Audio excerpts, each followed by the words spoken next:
Pinalikas ng pamahalang libong residente sa ilang lugar dito sa Metro Manila. Ito ay dahil na rin sa matinding baha, dulot na magdamag na pagbuhos ng ulan. Ayon sa report, umabot sa mahigit 2,000 pamilya ang inilikas ng Marikina City sa mga basketball gyms at eskwelahan sa nasabing lungsod.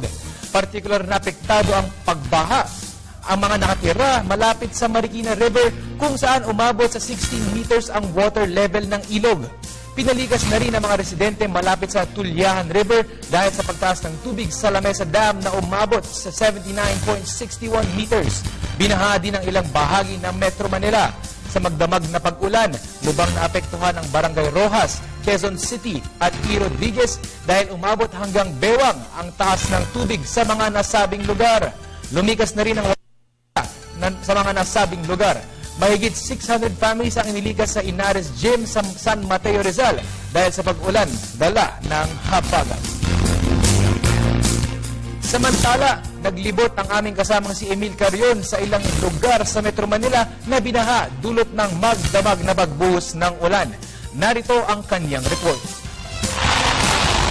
Gabi pa lang ay nakaranas na ng walang tigil na pag-ulan ng National Capital Region. Animoy tubig na binubuhos mula sa timba ang naranasan sa bahagi ng Quezon City, Pasig, San Juan, Mandaluyong, Pasay, Makati at iba pang Metro Manila suburbs. May kasabay din itong bugso ng hanging naghatid ng pangamba sa mga residente. Sa nakuhanan ng video ng PTV Rapid Reaction Team, may gutter deep hanggang tuhod at maging hanggang baywang na bigla ang bumaha.